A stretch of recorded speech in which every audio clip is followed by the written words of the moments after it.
ग्रीब अलिल पंख अनुराग है, सुन मंडल रहतीर। दास गरीब उधारिया, सतगुरु मिले कबीर। पूर्ण परमात्मा कबीर साहिब जी की प्यारी हंसात्मा संत गरीबदास जी महाराज जी के बोध दिवस के उपलक्ष्य में संत रामपाल जी महाराज जी के सानिध्य में संत गरीबदास जी महाराज जी का बोध दिवस दिनांक 9 से 11 मार्च 2025 को संत रामपाल जी महाराज जी के विश्व भर में स्थित सभी सतलोक आश्रमों सहित भारत के 10 सतलोक आश्रमों में 3 दिवसीय महासमागम का आयोजन किया जा रहा है। इस शुभ अवसर पर दहेज मुक्त विवाह, रक्तदान शिविर, विशाल सत्संग और भव्य भंडारे का आयोजन किया गया है। आप सभी को इस अद्वितीय कार्यक्रम में सादर आमंत्रित किया जाता है। आपसे विनम्र आग्रह है कि अपने परिवार सहित इस कार्यक्रम में पधार कर इस आयोजन की शोभा बढ़ाए और जगत गुरु तत्वदर्शी संत रामपाल जी महाराज जी के सानिध्य में होने वाले इस विशाल सत्संग व अमृतमय भंडारे का आनंद प्राप्त करें। इस भव्य कार्यक्रम का आयोजन सभी सतलोक आश्रमों में किया जाएगा। इस कार्यक्रम का सीधा प्रसारण सतलोक आश्रम श्री धनाना धाम, तहसील गोहाना, जिला सोनीपत, हरियाणा से 11 मार्च 2025 को सुबह 9:30 से श्रद्धा टीवी पर संत रामपाल जी महाराज यूट्यूब चैनल और स्पिरिचुअल लीडर संत रामपाल जी पर देख सकते हैं।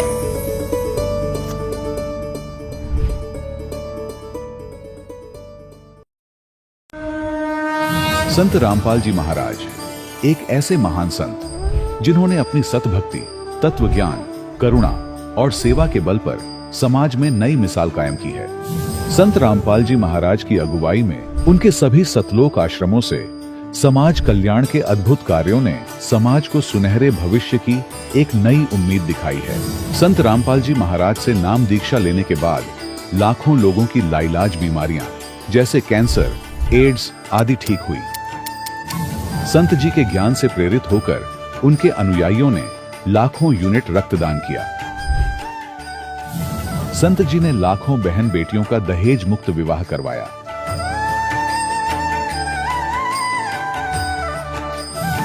संत जी ने लाखों लोगों का नशा छुड़वाया, करोड़ों उजड़े परिवार बसे। संत जी के आश्रमों में समागम के दौरान निःशुल्क नेत्र चिकित्सा, दंत चिकित्सा प्रदान की जाती है।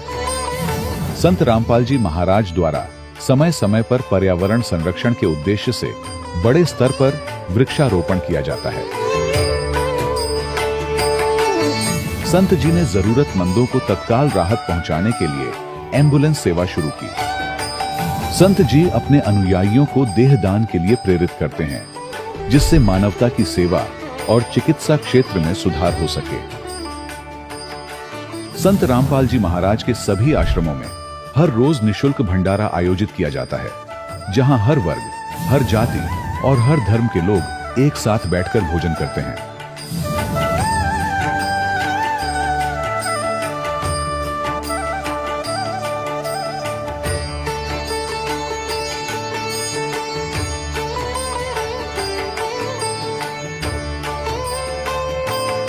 संत रामपाल जी महाराज के आश्रम में हजारों बुजुर्गों को सम्मान और प्यार के साथ जीवन जीने का अवसर मिलता है। उनके खाने, रहने और स्वास्थ्य की पूरी जिम्मेदारी संत रामपाल जी महाराज उठाते हैं। अनाथ बच्चों के लिए संत रामपाल जी महाराज के सभी आश्रम किसी वरदान से कम नहीं। यहाँ उन्हें शिक्षा, संस्कार और भविष्य के लिए बेहतर अवसर प्रदान किए जाते हैं। चाहे बाढ़ हो, भूकंप या महामारी, संत रामपाल जी महाराज और उनके अनुयायी हमेशा ही जरूरतमंदों के लिए सबसे आगे खड़े रहते हैं। कोविड महामारी के दौरान संत रामपाल जी महाराज के आश्रमों से करोड़ों लोगों के लिए भोजन, दवाइयां और जीवन रक्षक सामग्रियां उपलब्ध कराई गई। चाहे गरीब की मदद हो या किसी शोषित और पीड़ित वर्ग के हक और सम्मान की लड़ाई, संत रामपाल जी महाराज ने हमेशा ही उनकी दबी आवाज को सरकारों तक पहुंचाया है और उन्हें उचित न्याय दिलवाने में अहम भूमिका अदा की है। समाज में आध्यात्मिक और सामाजिक मूल्यों के प्रति जागरूकता लाने में संत रामपाल जी महाराज हर कदम पर मानवता के सच्चे सेवक साबित हुए हैं। संत रामपाल जी महाराज का जीवन हमें सिखाता है कि सच्ची सेवा वही है जो निस्वार्थ भाव से की जाए। आइए हम भी इस महान सेवा के कार्य में इस महान संत से जुड़ें और संत रामपाल जी महाराज से नाम दीक्षा लेकर अपने जीवन को धन्य बनाएं।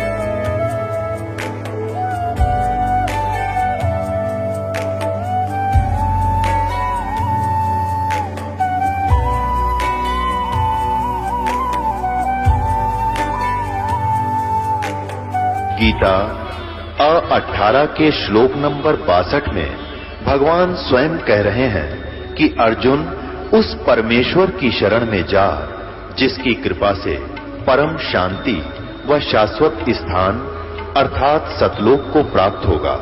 वो परमेश्वर कौन है, कहां है, कैसा है, जानने के लिए कृपया अवश्य सुनिए जगत गुरु तत्वदर्शी संत रामपाल जी महाराज के अमृत वचन।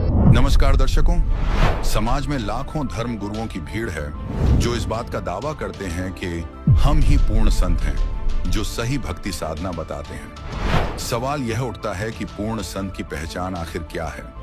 दर्शकों, इन्हीं सवालों के चक्रव्यूह में घिरे हुए थे गुरदीप जी, जो कुरुक्षेत्र हरियाणा के निवासी हैं। इन्होंने अपने जीवन का काफी लंबा समय निरंकारी पंथ में बिताया जिससे इन्हें कोई लाभ नहीं मिला।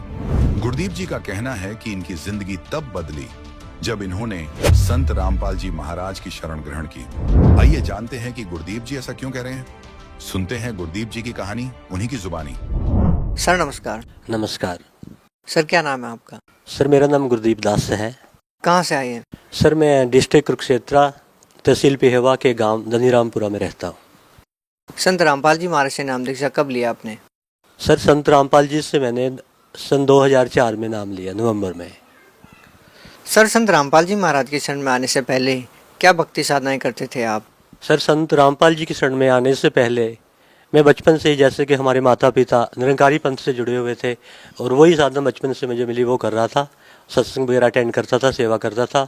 उसके अलावा हमारे पास में ही उरनाया गांव में वहाँ शिव का मंदिर है, वहाँ भी जाता था और उसके अलावा गुरुद्वारा वगैरह में भी आता जाता रहता था। सर, जो साधनाएं आप करते थे उन सभी साधनाओं को करने से आपको क्या लाभ मिले? सर, इसके बारे में हमें पता नहीं था भी भक्ति से लाभ होता क्या है, लेकिन थोड़ा सा अंतरात्मा में ऐसा क्वेश्चन उठता था, कोई ऐसी भक्ति मिल जाए जिसके मोक्ष की प्राप्ति हो जाए। सर, अब आपने नाम दीक्षा कहाँ से ले रखी है? सर, इस समय मैंने संत रामपाल जी महाराज से दीक्षा ले रही। सर, कहा जाता है कि गुरु नहीं बदलना चाहिए, गुरु बदलना पाप है। सर, पहले आपने किसी और पंथ से नाम दीक्षा ले रखी थी, अब संत रामपाल जी महाराज को गुरु बना लिया है। सर, क्या कहना चाहेंगे? सर, एक ये झूठी धारणा है कि गुरु नहीं बदलना चाहिए। जैसे कोई आदमी बीमार हो जाता है तो उसका इलाज उस डॉक्टर से नहीं हो पाता तो दूसरे डॉक्टर पर जाता है, और इस धारणा पे वो चिपका रहे कि डॉक्टर को नहीं बदलना तो मर जाएगा। इसी प्रकार ये मोक्ष का मार्ग है, और इस मोक्ष के मार्ग पर हमें पता लग रहा है कि वहाँ मोक्ष नहीं हो सकता तो हमें गुरु बदल लेना चाहिए। सर, हम आपसे ये जानना चाहेंगे कि संत रामपाल जी महाराज के शरण में कैसे आए आप? सर, संत रामपाल जी की शरण में परमात्मा की कृपा से ही मैं आया। सर, बचपन में मेरी अंतरात्मा में ऐसा क्वेश्चन उठता है, जो पवित्र शास्त्र गीता जी है इसमें कोई ऐसा ज्ञान है जिससे मोक्ष हो सकता है। जैसे 8वीं में 10वीं क्लास में पढ़ता था स्टूडेंट लाइफ में, तो मेरे मन में आता था कि गीता जी में कोई ऐसा रहस्य है जिससे मोक्ष की प्राप्ति हो सकती है। और परमात्मा की कृपा से ही हमारे गुरुदेव संत रामपाल जी की लिखी हुई एक पुस्तक गहरी नज़र गीता में हमें प्राप्त हुई। उसमें जब पढ़ा तो देखा जो हम निरंकारी पंथ में कर रहे हैं उससे टैली नहीं करता वो भक्ति, तो इसलिए थोड़ा स्टंट भी हुए, अलर्ट हुए भी ये भक्ति तो मोक्ष नहीं दे सकती, तो हमने संत रामपाल जी की शरण को ग्रहण किया। सर, हम यहाँ पे आपसे ये बात जानना चाहेंगे कि संत रामपाल जी महाराज से नाम दीक्षा लेने के बाद आपको क्या लाभ मिले? सर संत रामपाल जी की शरण में आने के बाद हमें सैकड़ों लाभ हुए। अगर आपको बताना शुरू करूंगा तो शायद इतना टाइम नहीं आप दे पाओगे, लेकिन जो मेन लाभ मैं आपको बताता हूँ। सबसे पहला लाभ तो ये हुआ कि मुझे नौकरी मिली, जिसकी कि मुझे आस नहीं थी कि मुझे नौकरी मिलेगी। आज परमात्मा ने मुझको UHB में असिस्टेंट इंजीनियर बनाया है, ये परमात्मा की कृपा से है। दूसरा लाभ ये हुआ मुझे सर की मेरी मैरिज 2000 में हुई थी। 4 साल तक वो निरंकारी पंथ में साधना करते हुए मुझे पुत्र की प्राप्ति नहीं हुई, उसे संतान नहीं मिली थी। और 3 बार भक्तमती के पेट में जो बच्चा था वो डिस्ट्रॉय हो जाता था। लेकिन जब संत रामपाल जी की शरण में आए तो नाम लेने के बाद तो हमें पुत्र रत्न की प्राप्ति हुई। ये पुत्र रत्न की प्राप्ति मुझे संत रामपाल जी की शरण में आने के बाद दूसरा ये लाभ हुआ। तीसरा लाभ सर मुझे ये हुआ कि परमात्मा ने मुझे जीवन दान दिया। एक बार ना पुराना आश्रम है गुरुदेव का बरवाड़ा में, वहाँ पे गए हुए थे। जब गुरुजी से आशीर्वाद लेने गए तो गुरुजी कहने लगे, बेटा दर्शन के लिए जल्दी जल्दी आया करो। तो मेरी बुद्धि इतनी मोटी थी, मैं समझ नहीं पाया कि परमात्मा संत रामपाल जी क्या कह रहे हैं। मेरे मन में था मैं 1 हफ्ते या 15 दिन के बाद चला जाता हूँ तो बहुत ज़्यादा मैं तो दर्शन कर रहा हूँ। तो समझ नहीं पाया उस बात को भी परमात्मा, क्योंकि जो संत बोलता है तो संत ही जानते हैं, हम तो जीव बुद्धि के इंसान हैं, हमें नहीं पता। उसके 1 हफ्ते के बाद मैं इस्माइलाबाद, यहाँ एक कस्बा है पेवा के पास, वहाँ से आ रहा था। तो मुझे था 7 बजे का रात का टाइम था, भी जाके ना संध्या आरती करनी है। तो अंधेरा था, मोटर बाइक पे था सर मैं। आगे से एक शराब पी हुई थी एक आदमी ने, वो स्कूटर पे था, उसकी स्कूटर की लाइट भी नहीं थी। वो तो उस समय पता लगा, बस उससे टकरा गया मैं। और 70 की स्पीड मेरी मोटरसाइकिल की थी, उसकी पता नहीं कितनी होगी। तो मैं हाईवे पे 20 फुट ऊपर, जैसे फुटबॉल उछलती है वैसे उछल गया। उसके बाद परमात्मा की कृपा से ऐसा हुआ कि नीचे आता आता मैं उसकी स्कूटर पे गिरा, नीचे वो आदमी, उसके ऊपर मैं गिरा। और स्कूटर है जो उसकी स्लाइड कर रही है अपोजिट डायरेक्शन में, 7 फुट तक स्लाइड करती गई। तो हेलमेट मेरा चकनाचूर, और जो मोटरसाइकिल थी वो खदानों में गई। और हाईवे पे इतनी ट्रैफिक होती है, परमात्मा ट्रैफिक को रोक दिया और मेरे को जीवन दान दिया। उसके बाद जब मैं गुरुदेव जी के पास गया तो मेरी बाजू में थोड़ा फ्रैक्चर था, पट्टी बंधी हुई थी। तो गुरुदेव कहते, बेटा ये क्या हो गया? मैं, गुरुजी मेरा एक्सीडेंट हो गया और मेरा हेलमेट भी चूरम चूर वहाँ पे हो गया। तो गुरुदेव बोले, बेटा ये आपका मृत्यु का योग था, परमात्मा ने आपके श्वासों को बढ़ा दिया है। जैसे कि वेदों में बोला है ना, वो परमात्मा अपने जो सतभक्ति करते थे 3 मंत्रों की, उनके वायु संख्यान वर्धन, उनके अपने उस सखा के सांसों को बढ़ा देता। मेरे साथ ऐसा ही हुआ। तो चौथा लाभ भगत जी मुझे ये प्राप्त हुआ परमात्मा की शरण में आने के बाद कि मेरे पेट में एक पथरी थी, उसका बहुत ज़्यादा दर्द होता था, सहन नहीं कर पाता, मैं रोता था। तो एक भगत था हमारे पास, रामदास भक्त, वो कहने लगा, भक्तों के दर्द होगा तो ऐसा तो नहीं हो सकता। हम डॉक्टर के पास गए अल्ट्रासाउंड कराने के लिए, डॉक्टर भी 45 मिनट लगा रहा, वो भी नहीं खोज पाया भी क्या चीज़ है। उसके बाद आज तक 5 साल होने के मुझे कोई पेट का दर्द नहीं हुआ। परमात्मा की शरण में आने के बाद एक मेरे साथ और घटना जो घटी, हमारे घर में, हमारे आंगन में एक अमरूद का वृक्ष था, सारा सूख चुका था, उसकी एक टहनी बिल्कुल थोड़ी सी जिसमें 10 पत्ते थे वो हरी थी। तो उधर गुरुजी का सत्संग में सुन रहा था, जीवा दत्ता का, जो कि भ्रूंज शहर में गुजरात के रहते थे। परमात्मा को पाने का उन्होंने एक फार्मूला बनाया था कि परमात्मा कैसे मिलते हैं। ये फार्मूला बनाया था भी ये सूखी टहनी जो मैंने धरती में गाड़ दी है ना, जिस परमात्मा की शरणामत से ये सूखी टहनी हरी हो जाएगी वो परमात्मा होगा।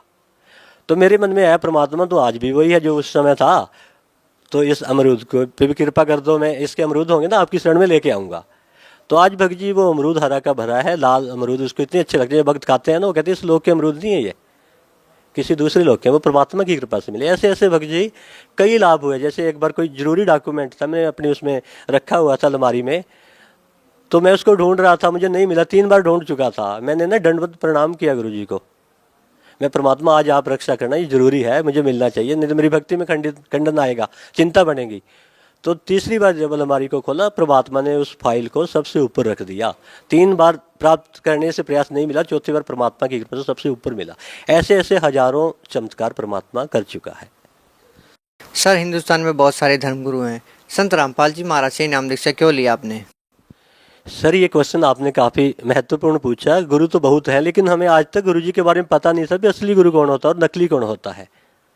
किसी भी गुरु को परखने के लिए कोई कसौटी होती है, कोई मापदंड होता है जिसपे उस गुरु को परख सकते हैं। आज तक हमें ज्ञान नहीं था, धार्मिक गुरुओं के शरण में तो गए हुए थे, लेकिन हमें ज्ञान नहीं था कि गुरु को परखना कैसे होता है। गुरु जी संत रामपाल जी के शरण में आने के बाद हमें पता लगा कि सच्चा गुरु क्या होता है। जैसे कि गीता जी के 16वें अध्याय में बताया है, असली गुरु के बारे में, कहता है अर्जुन जो शास्त्र विधियों को त्याग कर भक्ति में मनमाना आचरण करता है, ना उनको कोई सुख, ना कोई सिद्धि, ना कोई परम गति, इसलिए भक्ति में तेरा क्या कर्तव्य है, क्या अकर्तव्य है, इसके लिए शास्त्र प्रमाण है, और तो शास्त्र विहित ही कर्म कर। तो अब हमें पता लगा हम तो शास्त्रों से बाहर चल रहे थे। तो ये ज्ञान शास्त्रों के अनुसार आज संसार में कोई नहीं दे रहा। एक तो ये कारण है कि गुरु जी के शरण में आया।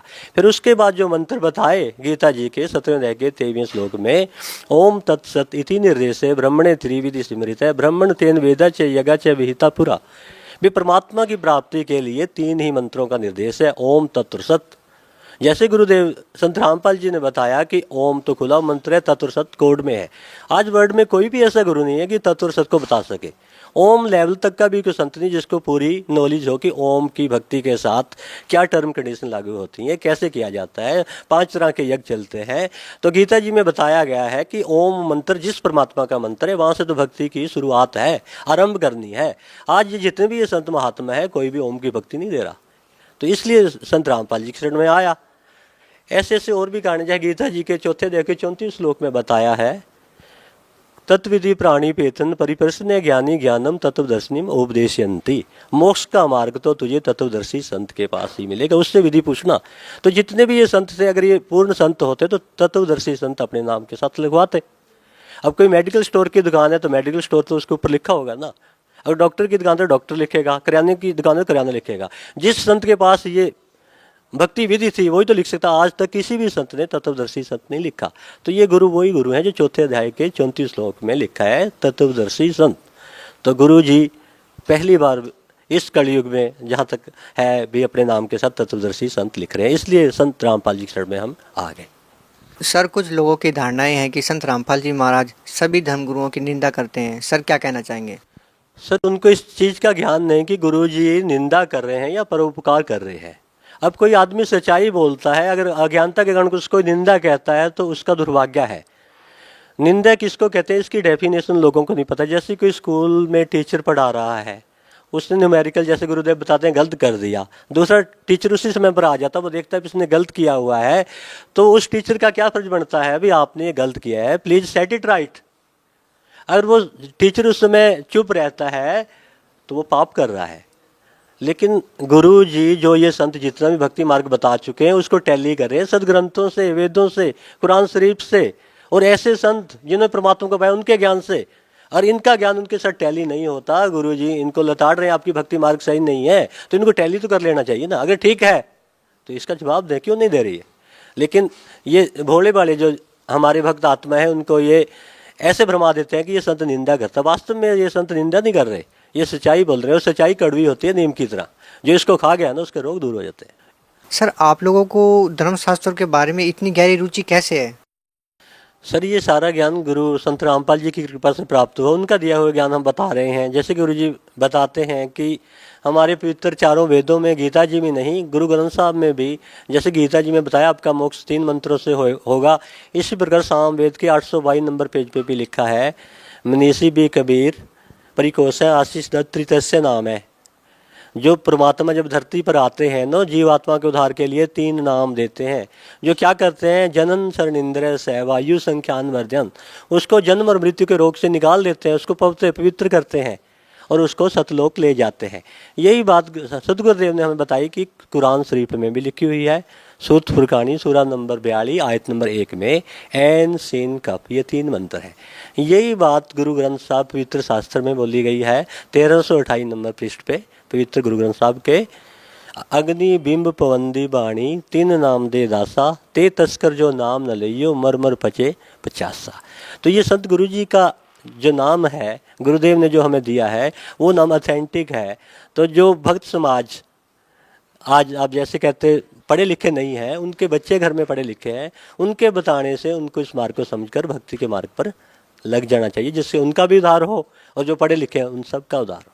सर, जो साधक आज भी संत रामपाल जी महाराज से जुड़ना चाहते हैं वो संत रामपाल जी महाराज से कैसे जुड़ सकते हैं? सर, जो लोग संत रामपाल जी से जुड़ना चाहते हैं, आज टीवी चैनल पे आजकल गुरुदेव के सत्संग आ रहे हैं, उनके नीचे पीले येलो कलर की पट्टी आती है, उसमें मोबाइल नंबर होते हैं, उन पर संपर्क करके आप जैसे जिला वाइज सतगुरु जी ने नामदान देने का आदेश दिया, वहाँ पे जाके अपना उद्धार करवा सकते हैं भक्तात्मा। सर, संत रामपाल जी महाराज से नाम दीक्षा लेने के लिए कितने पैसे देने होंगे? सर इसके लिए कोई पैसा नहीं देना पड़ता, ये तो लोग वैसे अफवाह उड़ाते हैं। हम जब नाम लिए था कोई पैसा नहीं लिया गया, उल्टा वहाँ से अच्छा खाना मिलता है रहने के लिए और स्नान के लिए, और अच्छा खाना पे मिलता है, कोई पैसा नहीं लिया जाता। ये तो लोग वैसे एक तरह की अफवाह उड़ाते हैं, ऐसा कुछ नहीं है। सच्चाई है वहाँ कोई पैसा नहीं लिया जाता। सर सतलोक आश्रम बरवाला के बारे में आप क्या कहना चाहेंगे? सतलोक आश्रम बरवाला पूरी धरती पर एक बहुत अच्छा स्थान है जहाँ के परमात्मा की भक्ति की शुरुआत इस कलयुग में हुई है और परमात्मा वास्तविक स्थान दे रहे हैं। ऐसा पवित्र स्थान मेरे अंदाजे में तो पूरे विश्व में कहीं भी नहीं है। सर भगत समाज को क्या संदेश देना चाहेंगे? सर भक्त समाज को संदेश तो नहीं, करबद्ध होकर हम प्रार्थना ही कर सकते हैं कि आज तक जितने भी हमारे हिंदुस्तान में इस कलयुग में संत हैं, किसी को भी परमात्मा के बारे में नॉलेज नहीं, परमात्मा कौन है जिसका ऑथेंटिक प्रूफ ये दे सके। जबकि गीता जी के 8वें अध्याय के 9वें श्लोक में लिखा है, कवियम पुराणम अति सीताराम अचिंत्य वर्णन आदित्य वर्णन प्रशस्ते। वो परमात्मा जब यहाँ धरती पर आता है तो एक कवि का रोल करता है। उस परमात्मा की भक्ति करनी चाहिए और इसी बात का समर्थन हमारे वेद भी करते हैं। जैसे कि हमारे ऋग्वेद में मंडल नंबर 9 में उसकी मंत्र नंबर 16 में बताया गया है, कबीर गिरबी काव्ये न कबीर संत सो में पवित्रम अतियेति रेबन। वो कवियम जो कवि रूप में परमात्मा यहाँ धरती पर आता है, अपनी कबीर वाणी के माध्यम से, अपनी कविताओं के माध्यम से अपनी भक्तात्माओं को पवित्र करता है और 3 मंत्र का नाम देता है। उसको यहाँ प्रसिद्ध कवि की उपाधि दे दी जाती है, जिसके बारे में गीता के 8वें अध्याय के 9वें श्लोक में कवियम बोला है। उसको यहाँ कवि की उपाधि दे दी जाती है, लेकिन वो परमात्मा वास्तविक रूप में तृतीय धाम की उस स्थायी भूमि पर एक संत रूप में विराजमान है, एक सिंहासन पर। वो परमात्मा है। आज तक जितने भी संत थे उनको ये नहीं पता परमात्मा कौन है। कोई परमात्मा को साकार कह रहा है, कोई निराकार कह रहा है, किसी ने आज तक नहीं बताया कि परमात्मा कबीर है, जिसको कि गुरु संत रामपाल जी ने शास्त्रों के आधार पर सिद्ध कर दिया। इसलिए भक्त समाज से मैं यही करबद्ध प्रार्थना करता हूँ कि शास्त्रों को ध्यान से, गुरुदेव जी की सत्संग को सुनो और उनके आधार पर जैसे वो प्रमाण देते हैं परमात्मा कौन है, उसकी प्राप्ति का क्या साधन है। जब प्रमाण मिल गए तो किंतु परंतु कोई क्वेश्चन नहीं रह जाता, तो आपको परमात्मा की भक्ति करके यहाँ से पीछा छुड़वाना चाहिए। ये संदेश देना चाहता हूँ। सर बहुत बहुत धन्यवाद आपका। दर्शकों, अभी आपने सुने संत रामपाल जी महाराज से दीक्षा प्राप्त करके सुखी हुए भक्त के अनुभव। अब देखिए जगत गुरु तत्वदर्शी संत रामपाल जी महाराज के मंगल प्रवचन। सर्व सोने की लंका थी, रावण से रणधीरम, एक पलक में राज बिराजी, और जम के पड़े जजीरम। अगम निगम को खोज ले, बुद्धि विवेक विचारे, उदय अस्त का राज मिले, तो बिन नाम बेगारे। भक्ति बिना क्या होते हैं, ये भरम रहा संसारे। रति कंचन पाया नहीं, रावण चलती बारे। सोने के महल बना रखे थे कुबद्दी ने, सोने की ईंटें, सोने की गारा, और उसमें महल और कई कई मंजिल के। और परमात्मा कहते हैं 1 ग्राम स्वर्ण, 1 ग्राम गोल्ड भी साथ लेकर नहीं जा सका। तो हमारे यहाँ भूल पड़ रही है कि ये मेरा है, या कार मेरी है, कोठी मेरी है, बेटा मेरा है, बेटी मेरी है। जिसमें आपकी यह भूल हटेगी तब आपकी भक्ति फलेगी कि ना बेटा आपका है, ना बेटी आपकी है, ना यह कार आपकी है, ना कोठी आपकी है। अब आपके बच्चे नहीं हैं, ये परमात्मा के बच्चे हैं। आप परमात्मा के नौकर हो और परमात्मा ने आपके पास ही अपने बच्चे भेज दिए, बेटा या बेटी। इनको आप अपना मान कर करते हो तो भूल भारी है आपके, लेकिन ये जीव के बस की भी नहीं। इस ज्ञान से धीरे धीरे और भक्ति से, इस एंटीबायोटिक औषधि खाने से, ये तत्व ज्ञान रूपी वचन सुनने से आपको बिल्कुल समझ में आ जाएगी कि सचमुच यहाँ अपना तो शरीर भी नहीं है, तो हमने इन बच्चों को जो आपको भगवान ने दिए हैं, इनके दास नौकर बनकर आपने इनकी परवरिश करनी है। भगवान से डर के इनकी सेवा करनी है, जैसे एक नौकरानी और एक नौकर मालिक के बच्चों की कितनी केयर टेक करता है। इस दास को इतिहास अब याद आते हैं, उदाहरण आते हैं जो संसार में घटे हुए हैं। भगवान ने जो हमें उदाहरण दिए हैं वो सत्य हैं। एक समय दास जब सर्विस करता था, ऑफिस में बैठा था और सामने गली थी, सड़क, और ऑफिस से 2 मकान छोड़कर लेफ्ट साइड में एक बहुत बड़े धनवान व्यक्ति का मकान था, कोठी थी। उसकी एक पुत्री थी, लड़की ज्यादा से ज्यादा 8-9 वर्ष की होगी। उसके लिए एक नौकरानी छोड़ रखी थी और उस लड़की का स्कूल वहां से ज्यादा 10 फरलांग होगा, यानी 2000 फुट, मुश्किल से 5 एकड़ की दूरी पे। तो वो लड़की को नवाती धवाती, उसके सारे कपड़े चेंज करती और सारा उसको व्यवस्था रखती, खाना पीना दूध सब समय पर खिलाती। और उसको जब छोड़ने जाती थी स्कूल में, पैदल छोड़ के आती थी, थोड़ी दूरी थी, तो वो क्या करती थी, जून के महीने में एक छोटा सा छाता लेकर लड़की पर तो छाता रखती थी और स्वयं धूप में चलती थी, क्योंकि वो मालिक की बेटी थी।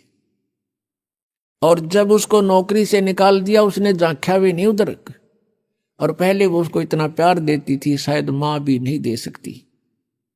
तो ऐसे ही हमने इनको मालिक के बच्चे जानकर, और हम सभी यहाँ कष्ट में हैं, दुखी हैं, एक दूसरे को समझकर, जैसे एक सास बहू है, और सास बहू का कहते हैं कुत्ते बिल्ली वाला बैर हो जाता है। ऐसा क्यों है? बिना ज्ञान के गाटा जुड़ रहा है। और फिर कहते हैं जैसा दर्द आपने हो ऐसा जान बिराने।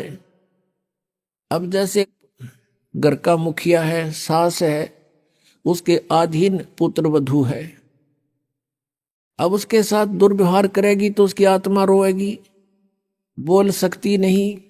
तो वो आत्मा की जो पुकार है वह भगवान के दरबार में डिपॉजिट होती है और उसका प्रतिफल बहुत भयंकर होता है। फिर क्या होता है कि कई जगह ऐसा है कि पुत्र वधू इतनी हैवी है सास पर, उसको तंग करती है, तो उस समय युज्ञान याद रखना चाहिए कि हम इस काल ने ऐसी व्यवस्था में जोड़ रखे हैं, क्योंकि यहाँ व्यवस्था ऐसी है।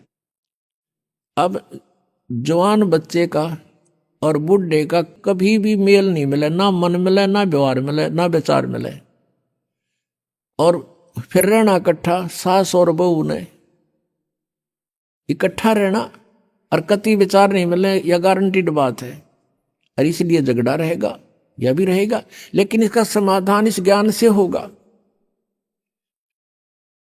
देखो, कोई भी घर में हानि करके प्रसन्न नहीं हुआ करता, कोई भी नुकसान करके राजी नहीं, लेकिन हो जाता है। और फिर उसके ऊपर एक दूसरे के साथ खींचातानी करे, तूने ऐसा कर दिया, तू ऐसा करता है, ये करता है। को बालक है उसने प्यार से समझा दे, लेकिन नुकसान जो होना है आपके भाग्य में पूर्व निर्धारित है, वो होके ही रहेगा। और वो नुकसान तो हो लिया और फिर वो झगड़ा बाकी रह गया, बेमतलब की टेंशन। जब आप परमात्मा की शरण में आ जाओगे ये हानि भी नहीं होगी आपके, सत्कर मान लेना। और इस ज्ञान से जब यो मन बकवाद करेगा, इस ज्ञान रूपी लगाम से यू रुकेगा। एक सास बहू थी, बुढ़िया बहुत लड़ा करती अपनी पुत्र वधू के साथ, इकलौता पुत्र था। अब बेटा न्यू सोचा करता, भाई माँ की बात नहीं मानी तो माँ की आत्मा दुख पाओगी। वो भी अपनी पत्नी को ही धमकाया करता, गलती होती चाहे ना होती, माँ को प्रसन्न करने के लिए। और बुढ़िया बहुत कलियारी थी।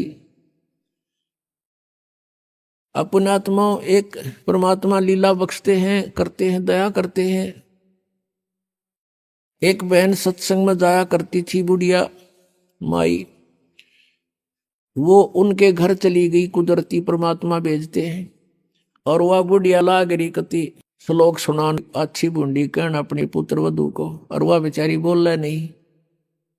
अब बोलूंगी तो फिर सामने अपने बेटे दगड़वाएगी, तो वह बेचारी चुप रहने में अपनी खैर समझ रही थी।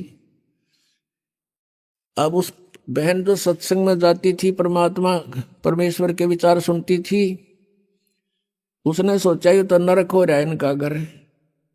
उसने उस बुढ़िया को सहज सहज प्यार से कहा, बहन सत्संग में चल लेगी? ना, हम नहीं जाया करा सत्संग में, ये तो उलगी जाया कर ठाली, जिन्हें कोई काम कोई ना।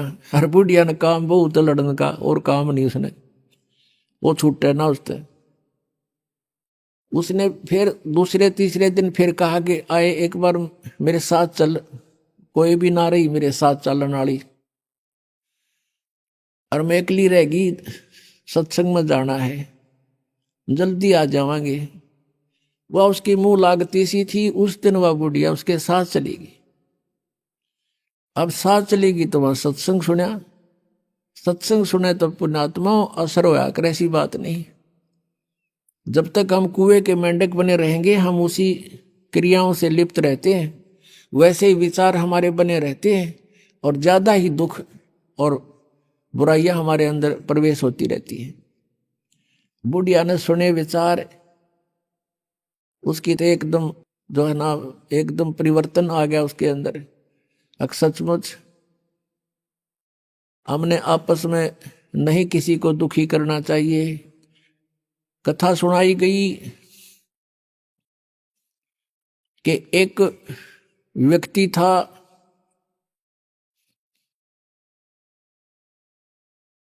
वो कहीं पर साधना कर रहा था,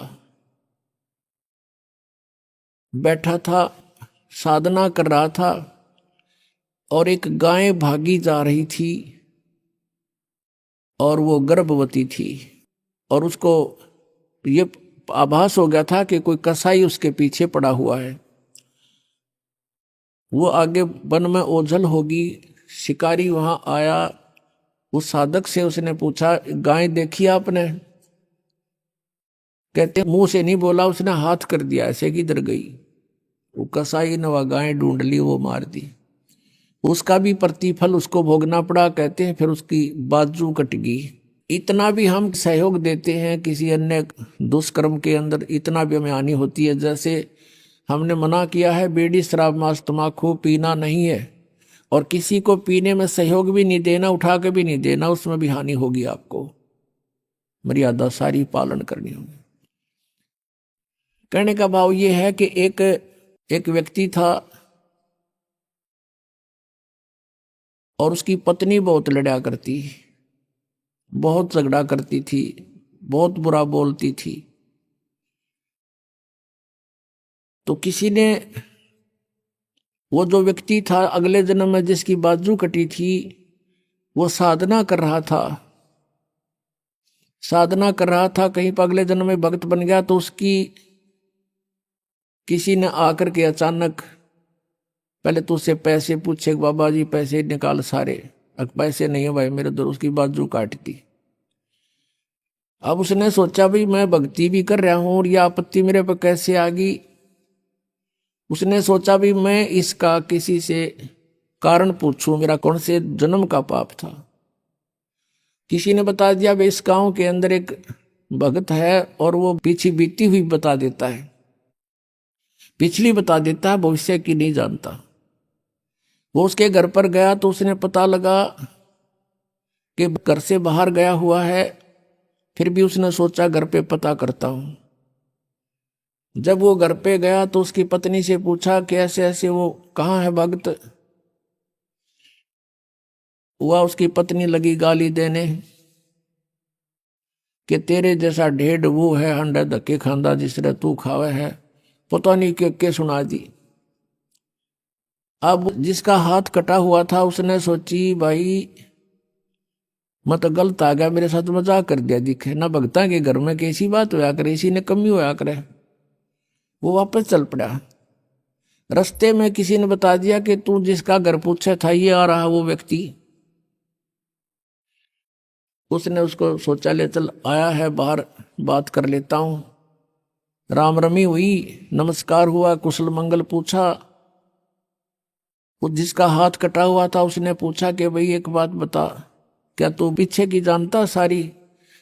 कहा जी दया है भगवान की। भाई पहला मेरी तो पाछा बताइए, पहला तू अपनी बताया, तेरे घर में इसी बूंदी कलियारी क्यों करा रही है? ऐसी बेहुदा बोली वाह न। बोला यह भी बताऊं, पहला यह सुन ले तू। पिछले जन्म में मैं था काग, या थी गधी, और जब कुमार इसने छोड़ देता इसकी कमर टूटी हुई होती थी, मैं इसकी वो खाता था, टूटी हुई कमर से उन जख्मों से मांस खाता था। तो आज भाई ये अपना बदला ले रही है मेरे ते, और ये इतने जख्म करेगी मेरा जितने मन न कर रखे हैं। तब उसने पूछा भी फिर मेरा हाथ क्यों कर कटा? मैं तो भगत आदमी, और यू कैसे जुल्म हुआ मेरे साथ? उसने बताया कि पिछले जन्म में भी तू भगत था, और तूने एक गाय के कटने में सहयोग दे दिया, तूने न्यू हाथ कर दिया कि इधर गई, बोला नहीं तू ऐसे गई, इससे तेरा हाथ कटा। अब कहते हैं तुमने दरगाह का महल नहीं देखा, धर्मराज के तिल तिल का लेखा। अब इस तरह कहते तुम एक दूसरे को सताओगे तो तुम्हें आगे फिर दंड भोगना पड़ेगा। वह बुढ़िया के बात समझ में आएगी, अकबर ने तो जुल्म कर दिया। उसके बाद अपनी पुत्र वधू को वो बिल्कुल शांत रहे, बोले नहीं फालतू। सत्संग में ये भी सुनाया गया कि जो कुछ हानि होनी है वह तो हो चुकी, और पाछा वो खाम खा महाभारत बनाने की कोई आवश्यकता ही नहीं। वो तो दूना दुख पैदा करने वाला वो वस्तु आवे नहीं वापस। एक दिन क्या हुआ, वो पुत्र वधू गाय भैंस का दूध निकाल के और ऊपर कड़ियों में कड़ा डाला कर दे, हुक लंबा सरिये का हुक ला देते, और उसमें बाल्टी टांग देते थे कड़े में, हुक में, कुत्ते बिल्ली से बचाने के लिए। अब उस पुत्रवधू ने वो ऊपर, क्योंकि ऊंचा होता था, गर्दन नीचे रखनी पड़ती थी, यूं कर टांगन लगी, वो की तो उल्टी साइड में लग गया। उसने सोचा टंग गया, उस हाथ छोड़ दिए, वो बाल्टी नीचे गिर गई, सारा दूध फर्श पे फैल गया। अब पुत्रवधू ने देखा बुढ़िया की तरफ, कि होगी ओन अनो बिरना कई दिन का सांग हो गया यो। अब उसकी तरफ देख रही है बेचारी भयभीत दृष्टि से। बुढ़िया कहती बेटी कोई बात नहीं, हमारे भाग में नहीं था यू, और इसको उठा ले ऊपर ऊपर से और भैंस को ही डाल दे बेटा उसके चारे में। ये अपने भाग में नहीं था इसलिए गिर गया, कोई बात नहीं। अब उस पुत्र वधू ने सोचा आज बुढ़िया कौन सा स्टेशन पकड़ेगी, या तो कदे 16 बात बोलिया नहीं करती। काफी देर उसका जची नहीं, बुढ़िया फिर शुरू हो गया ऊपर ले मन तक कहती हो कदे। वह बुढ़िया खड़ी हुई, 7 लाख का बेटा ठा इसने, और भैंस के चारे में डाल दे, कोई दिक्कत को नहीं। अब उसने सोची अपने बेटे ने बतावेगी, मेरे तो ना कहती होगी, तो वो भी आ लिया, पुत्र भी उसका कोई जिक्र नहीं करा बुढ़िया ने। तब उस माई ने, उस बहन ने सोचा भाई इतना परिवर्तन आया क्यों कर इसमें, उसके चरण दबावे, सेवा करे। फिर पता चला कि बेटी मैं सत्संग सुन के आई हूं, और बेटा मैंने आज तक जो गलतियां की तेरी आत्मा दुखाई, बेटा मैं माफी मांगू तेरे थे। वह पुत्र वधू रोन लाग गई, बोली माँ कोई बात नहीं, अब तो माँ तुल्य हो और मेरे हित में ही कुछ कहती थी। उस दिन से पुत्र वधू ने भी नाम ले लिया, फिर धीरे धीरे उसके बच्चे ने भी नाम ले लिया, और घर में नरक के स्थान पर स्वर्ग हो गया। अब इस परमात्मा की वाणी से, ज्ञान से स्वर्ग तो यही हो जाएगा, और सतलोक हमने जाना है, फिर भक्ति करके वहां सतलोक चले जाएंगे, महासुख वहां हो जाएगा। तो इस प्रकार वो परमात्मा आकर हमें ज्ञान देता है, उसके ज्ञान से हमें पता चलता है। इसलिए कहा कि सत्संग की आधी घड़ी और तप के वर्ष 1000 तो भी बराबर है नहीं, कहे कबीर विचार।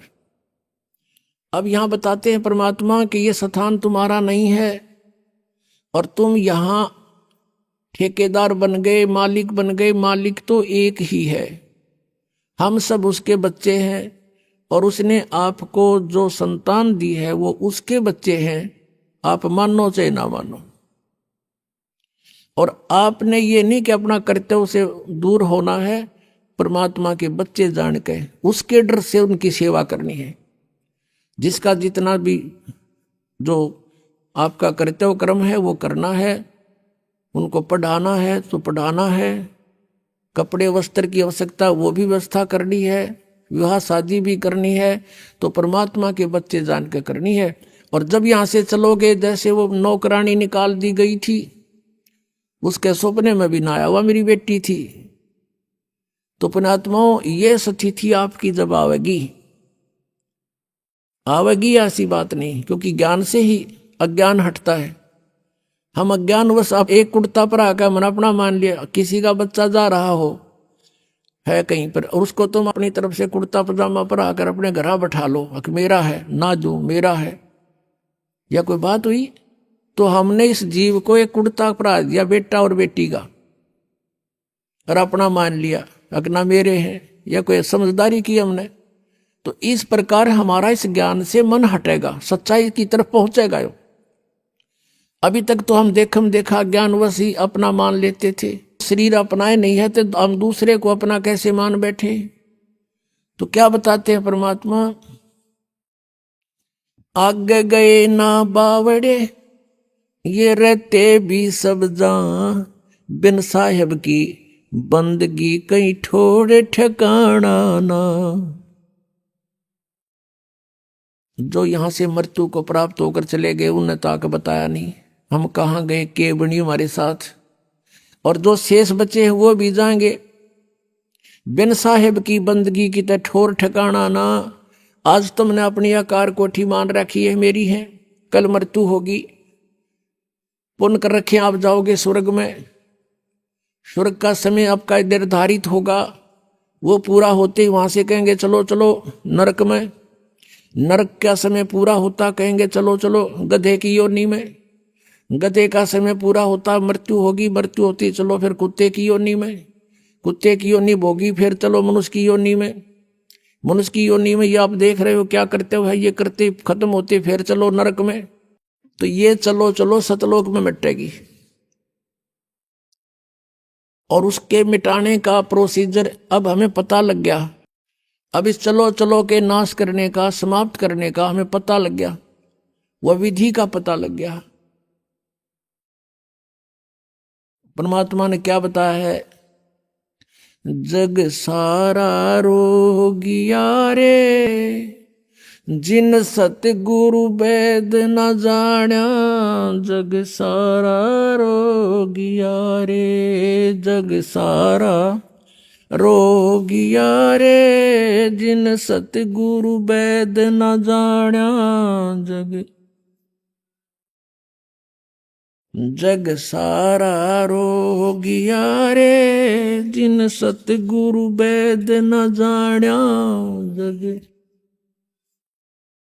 भाई जन्म मरण का रोग लगा है, तृष्णा बडरी खांसी, जन्म मरण का रोग लगा है, तृष्णा बडरी खांसी, आवागमन की डोर गले में पड़ी काल की फांसी, जग सारा रोग यारे जिन सतगुरु वेद न जाण्या, जग।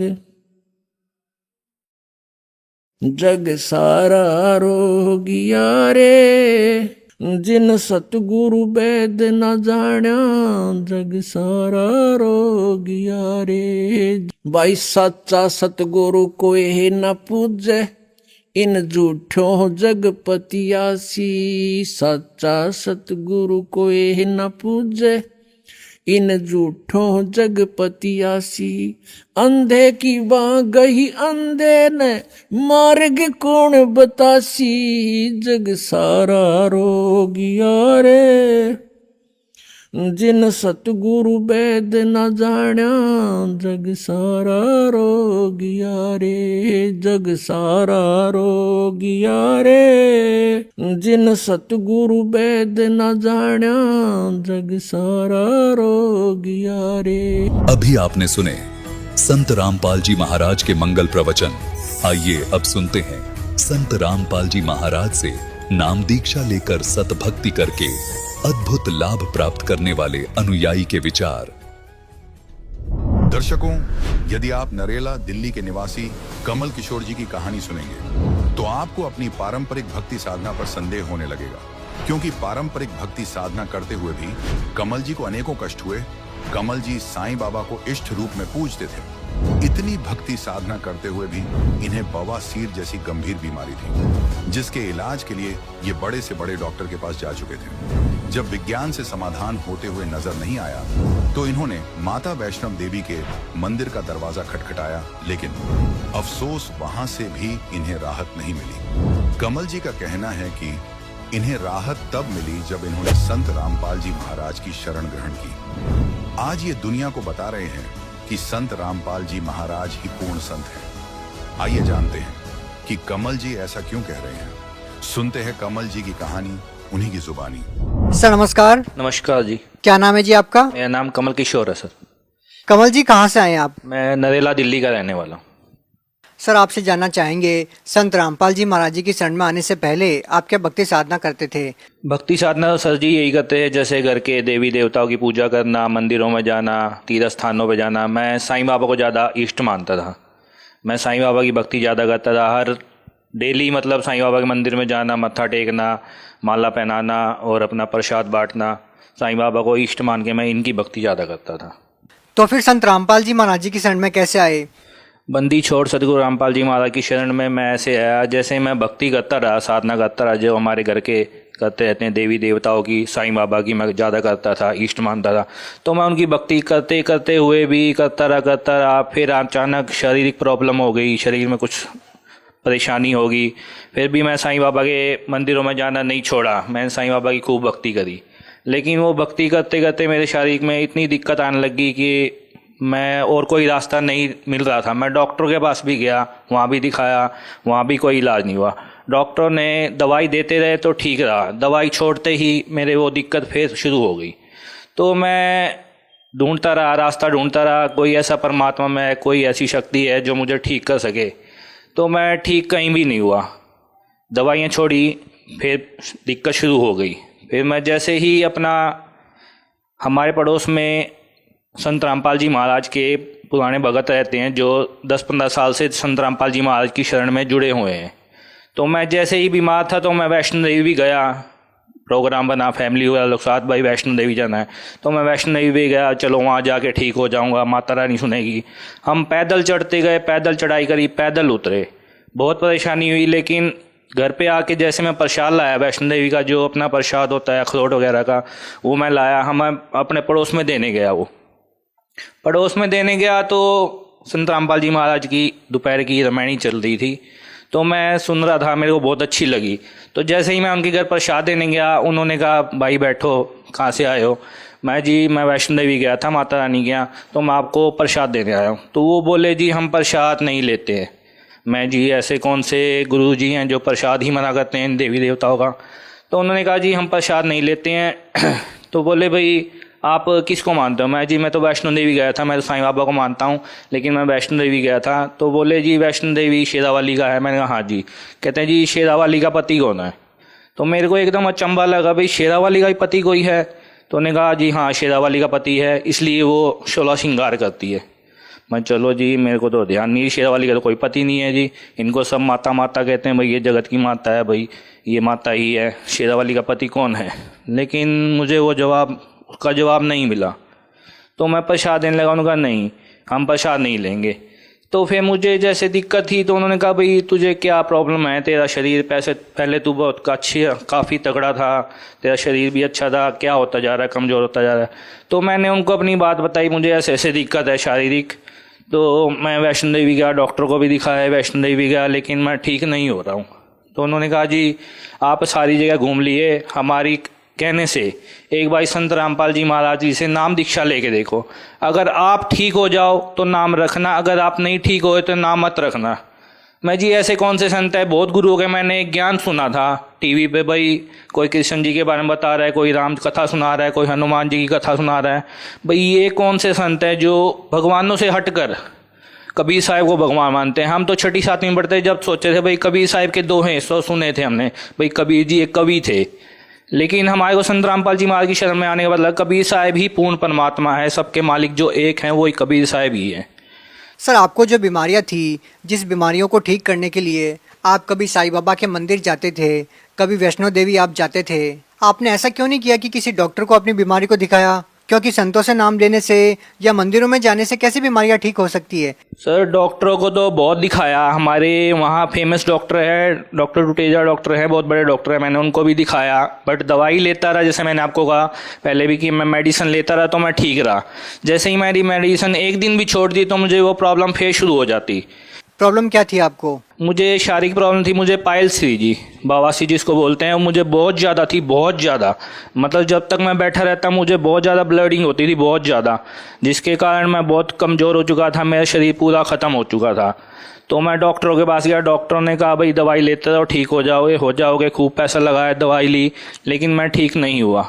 सर आप पढ़े लिखे हैं, क्या आप इस बात पे विश्वास करते हैं कि किसी संत से नाम दीक्षा लेने से कोई बीमारी ठीक हो सकती है? क्योंकि डॉक्टर के पास ही जाना जरूरी होता है ना, कोई बीमारी ठीक करनी है तो। डॉक्टर भी देखो जी भगवान के ही भेजे हुए हैं, भाई दवाइयाँ वो देते हैं तो उससे ठीक हो जाते हैं, लेकिन जब डॉक्टर हार मान लेते हैं वो भी जब ही कहते हैं जी भगवान आपकी वो देखेगा, अब तो हमने जो इलाज था हमने कर दिया।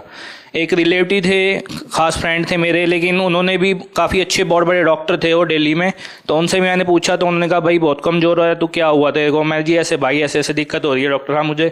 तो बोले भाई इसका एक ही ऑपरेशन है इलाज, और कोई इलाज नहीं है, आप ऑपरेशन करवाओगे ठीक हो जाओगे, ऑपरेशन नहीं करवाओगे तो आप दवाई लेते रहोगे ठीक रहोगे, दवाई छोड़ दोगे आपकी ये प्रॉब्लम फिर शुरू हो जाएगी।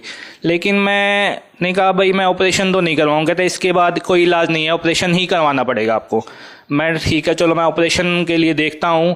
फिर जैसे ही मैं भगत जी के जो पुराने भगत थे संत रामपाल जी महाराज के चरणों में जुड़े हुए थे 15-20 साल से, तो मैं उनके घर प्रसाद देने गया तो उन्होंने कहा आप हमारे गुरु जी से नाम लेके देखो आप, फिर आप बताना भाई क्या लाभ हुआ है, क्या आपको हानि हुई है। हानि कुछ भी नहीं होगी, लाभ ही लाभ होगा। तो फिर क्या रहा सर? जैसे ही मैं संत रामपाल जी महाराज से नाम दीक्षा लेने गया तो मैं नाम दीक्षा ली, नाम दीक्षा लेते ही मैंने दंडवत गुरु जी के आगे जैसे उन्होंने करा तो मैंने भी वैसे ही करा, मैंने नाम दीक्षा ली। तो बोले नियम समझाए, देव देवताओं की भक्ति नहीं करनी और ये श्राद्ध वगैरह नहीं करना। मैं चलो जी नियम सारे पुगा लूँगा, जो मैं पहले नियम करता था उनमें कौन सा मैं सुख पा गया। मेरे शरीर में जो दिक्कत हुई किसी ने नहीं सुना। मैंने खूब मंदिरों मस्जिदों में गया, हर जगह गया, साईं बाबा के मंदिर भी गया, तीर्थ बत्तों स्थानों पर भी गया मैं, लेकिन कुछ नहीं हुआ। लेकिन जब संत रामपाल जी महाराज से नाम दीक्षा ली मैंने 2 दिन के अंदर मात्र मैं बिल्कुल ओके हो गया जी, मुझे कोई दिक्कत नहीं हुई, कोई परेशानी नहीं। कितना टाइम हो गया आपको जो अपनी बीमारी थी उसकी दवाई नहीं ली आपने? मेरे को सर कम से कम 2.5 साल हो गया। मैं 3 साल से संत रामपाल जी महाराज की शरण में आया हूँ। अप्रैल 2017 में मैंने नाम दीक्षा ली, उसके 2-3 दिन बाद ही मैं बिल्कुल ओके होने लगा हूँ जी। आज बिल्कुल मैं ठीक हूँ, मुझे 2.5-3 साल हो गए, मैं बिल्कुल बंदी छोड़ सतगुरु रामपाल जी महाराज की शरण में लगा हुआ हूँ और मैं बिल्कुल ठीक हूँ। और क्या लाभ मिले सर? सर लाभ तो बहुत मिले हैं, जैसे आध्यात्मिक लाभ मिला है, मुझे पता लगा भाई भगवान है कौन। अब मैं साईं बाबा को जैसे मानता था तो मैं मानता था भाई साईं बाबा सबके मालिक एक साईं बाबा ही हैं। लेकिन जब हम संत रामपाल जी महाराज की शरण में हमने उन गुरु जी ने हमारे को वेदों को पुराणों को खोल के दिखाया, गुरु ग्रंथ साहिब को, कुरान शरीफ को, बाइबल को, गीता खोल के दिखा भाई सबका मालिक एक कबीर परमात्मा है, पूर्ण ब्रह्म यही है सारी सृष्टि की रचना। उनका प्रमाण सारे सदग्रंथों में, सभी धर्मों के सदग्रंथों में खोल के दिखाया भाई ये परमात्मा है।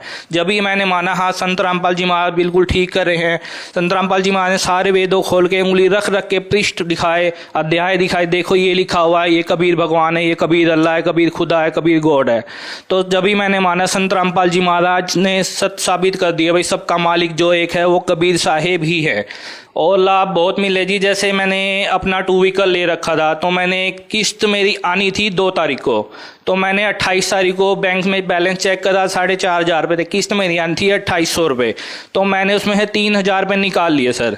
तो कुछ बैलेंस कम हो गया। मैं चलो कोई बात नहीं, अभी 3-4 दिन है, मैं बैलेंस और डलवा दूंगा। अभी जो काम मेरे के लिए मैंने बैलेंस निकाला है तो मैं उसको पहले काम कर लेता हूँ, फिर किस्त डलवाऊंगा बाकी। फिर मैंने एक दिन बीत गया, दूसरे दिन मुझे याद आई वो 2 तारीख आने वाली है, मेरी किस्त आने वाली है, मैं अपने बैंक में बैलेंस जमा करवाऊँ। तो मैं जैसे ही कैश जमा करवाने गया बैंक में तो बैंक बंद था। इसी वजह से 3-4 दिन की छुट्टी थी, बैंक बंद था। तो मुझे टेंशन हो गई, परमात्मा बंदी छोड़, मैंने आपके चरणों में दंडवत प्रणाम किया, हाथ जोड़ा, गुरुजी महाराज आप ही देखोगे, किस्त बाउंस हो गया, किस्त बाउंस होगी, चेक बाउंस हो गया तो सारा ट्रैक मेरा खराब हो जाएगा। लाभ मुझे ये मिला जैसे मेरा बैंक बैलेंस बढ़ा हुआ मिला। जैसे ही मेरा बैलेंस लो था, फिर मैं जैसे गुरुजी के आके हाथ जोड़े, गुरुजी परमात्मा ने एकदम मन के अंदर प्रेरणा करी, बेटा अपना बैंक बैलेंस चेक करो एक बार एटीएम से। मैंने जैसे एटीएम से अपना बैलेंस चेक करा तो मेरा बैलेंस बढ़ा हुआ मिला। जहाँ मेरा बैलेंस 1000 रुपये होना चाहिए था, जो मैंने पहले देखा था 1000 रुपये करीब था, लेकिन जहाँ मैंने दोबारा चेक करा तो मेरा बैंक बैलेंस 4000 रुपये हो गया। बंदी छोड़ सतगुरु रामपाल जी महाराज की इतनी दया हुई। और दूसरा लाभ मेरे ये हुआ, जैसे ही मैं रोड क्रॉस कर रहा था, मैं रॉन्ग साइड में था, इधर से ट्रैफिक आ रहा था और इधर से मैं जा रहा था, तो मैं रॉन्ग साइड में, जैसे ही मैं रोड क्रॉस करने लगा अपने व्हीकल से तो सामने देखा मैंने कोई नहीं आ रहा, तो मैंने रोड क्रॉस करा, पीछे से गाड़ी वाले ने आके मुझे जोर से ठोका। बड़ी स्कॉर्पियो गाड़ी थी, उसने मुझे साइड मारी। मैं बंदी छोड़ सतगुरु रामपाल जी महाराज जो हमने हमारे को नाम दीक्षा जो मंत्र दे रखा है, सतनाम का सुमरण करता हुआ जा रहा था, तो संत रामपाल जी महाराज ने उसी टाइम मेरे स्कूटी को एकदम बिल्कुल रोक दिया। ना मैं इधर गिरा, ना मैं उधर गिरा, ना मैं कहीं जाकर मुझे कुछ चोट लगी। टक्कर इतनी जबरदस्त थी, भगत जी आसपास वाले देखने वाले डर गए, भाई भगत जी को, इसको लड़के को कुछ हो गया, अब ये नहीं बचेगा। लेकिन मैं स्कूटी पे ही बैठा रहा और मेरी स्कूटी ना इधर हुई, ना उधर, ना आगे ना पीछे हुई, मैं बिल्कुल सेफ रहा। लेकिन घर जाके मैंने गुरु जी के दंडवत प्रणाम करी है, परमात्मा आपने रक्षा करी है, आप ही रक्षा करोगे। तो मैंने घर जाके देखा तो मुझे यहाँ पे हल्की सी खरोच आई थी, इसके अलावा मुझे कुछ भी नुकसान नहीं हुआ। संत रामपाल जी महाराज की ये बहुत बड़ी दया हुई मेरे ऊपर। सर, आप भगत समाज को क्या संदेश देना चाहते हैं? भगत समाज को मैं संदेश नहीं, बस हाथ जोड़ के प्रार्थना कर सकता हूँ। सिर्फ संत रामपाल जी महाराज ही पूर्ण संत इस धरती पर आ रहे हुए हैं, कबीर साहिब के अवतार। अगर आपको विश्वास करना है तो 15-20 दिन उनका सत्संग देखें, सत्संग से आपको विश्वास हो जाएगा। आजकल समाज पढ़ा लिखा है, अपने वेदों पुराणों को उठा के खुद पढ़ सकता है, तो आप पढ़ लिख के देखें भाई कि संत रामपाल जी महाराज गलत बता रहे हैं, सही बता रहे हैं। 15-20 दिन सत्संग देखें, हाथ जोड़ के प्रार्थना है, आप सिर्फ 15-20 दिन ही सत्संग देखें, फिर आप निर्णय कीजिए संत रामपाल जी महाराज झूठ बोल रहे हैं या सच बोल रहे हैं, तो आपको विश्वास हो जाएगा क्या ये सच है या क्या झूठ है। धन्यवाद सर। सच साहिब। संत रामपाल जी महाराज एक ऐसे महान संत जिन्होंने अपनी सतभक्ति, तत्व ज्ञान, करुणा और सेवा के बल पर समाज में नई मिसाल कायम की है। संत रामपाल जी महाराज की अगुवाई में उनके सभी सतलोक आश्रमों से समाज कल्याण के अद्भुत कार्यों ने समाज को सुनहरे भविष्य की एक नई उम्मीद दिखाई है। संत रामपाल जी महाराज से नाम दीक्षा लेने के बाद लाखों लोगों की लाइलाज बीमारियां जैसे कैंसर, एड्स आदि ठीक हुई। संत जी के ज्ञान से प्रेरित होकर उनके अनुयायियों ने लाखों यूनिट रक्तदान किया। संत जी ने लाखों बहन बेटियों का दहेज मुक्त विवाह करवाया।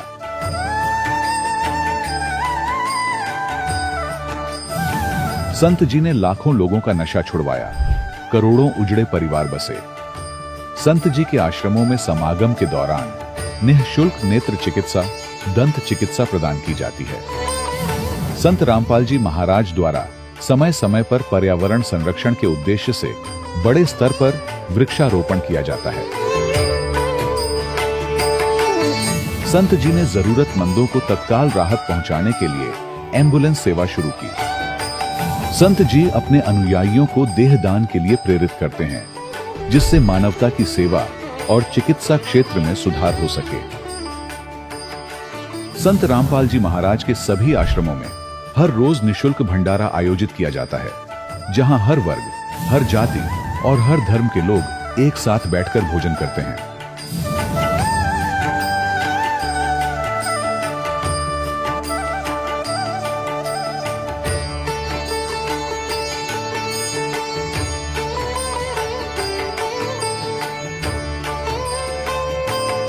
संत रामपाल जी महाराज के आश्रम में हजारों बुजुर्गों को सम्मान और प्यार के साथ जीवन जीने का अवसर मिलता है। उनके खाने, रहने और स्वास्थ्य की पूरी जिम्मेदारी संत रामपाल जी महाराज उठाते हैं। अनाथ बच्चों के लिए संत रामपाल जी महाराज के सभी आश्रम किसी वरदान से कम नहीं।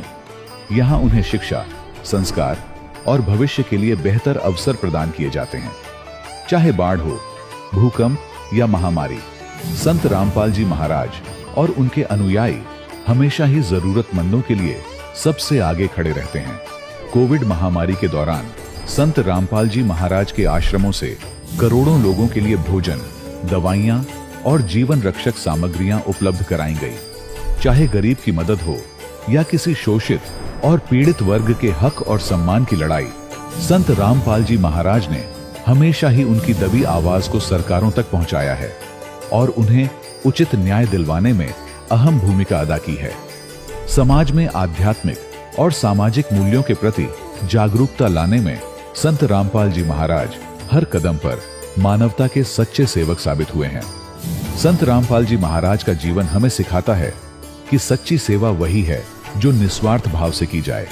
आइए हम भी इस महान सेवा के कार्य में इस महान संत से जुड़ें और संत रामपाल जी महाराज से नाम दीक्षा लेकर अपने जीवन को धन्य बनाएं।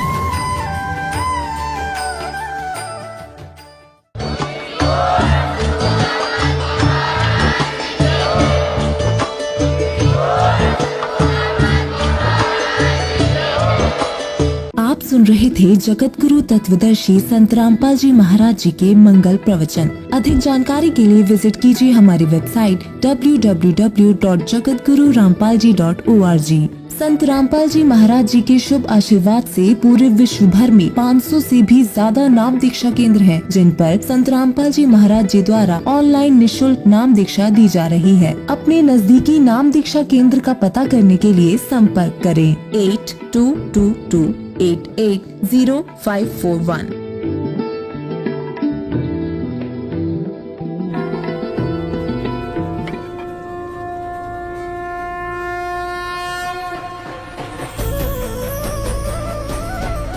ग्रीब अलिल पंख अनुराग है, सुन मंडल रहतीर, दास गरीब उधारिया, सतगुरु मिले कबीर। पूर्ण परमात्मा कबीर साहिब जी की प्यारी हंसात्मा संत गरीबदास जी महाराज जी के बोध दिवस के उपलक्ष्य में संत रामपाल जी महाराज जी के सानिध्य में संत गरीबदास जी महाराज जी का बोध दिवस दिनांक 9 से 11 मार्च 2025 को संत रामपाल जी महाराज जी के विश्व भर में स्थित सभी सतलोक आश्रमों सहित भारत के 10 सतलोक आश्रमों में 3 दिवसीय महासमागम का आयोजन किया जा रहा है। इस शुभ अवसर पर दहेज मुक्त विवाह, रक्तदान शिविर, विशाल सत्संग और भव्य भंडारे का आयोजन किया गया है। आप सभी को इस अद्वितीय कार्यक्रम में सादर आमंत्रित किया जाता है। आपसे विनम्र आग्रह है कि अपने परिवार सहित इस कार्यक्रम में पधार कर इस आयोजन की शोभा बढ़ाएं और जगत गुरु तत्वदर्शी संत रामपाल जी महाराज जी के सानिध्य में होने वाले इस विशाल सत्संग व अमृतमय भंडारे का आनंद प्राप्त करें। इस भव्य कार्यक्रम का आयोजन सभी सतलोक आश्रमों में किया जाएगा। इस कार्यक्रम का सीधा प्रसारण सतलोक आश्रम श्री धनाना धाम, तहसील गोहाना, जिला सोनीपत, हरियाणा से 11 मार्च 2025 को सुबह 9:30 से श्रद्धा टीवी पर संत रामपाल जी महाराज यूट्यूब चैनल और स्पिरिचुअल लीडर संत रामपाल जी पर देख सकते हैं।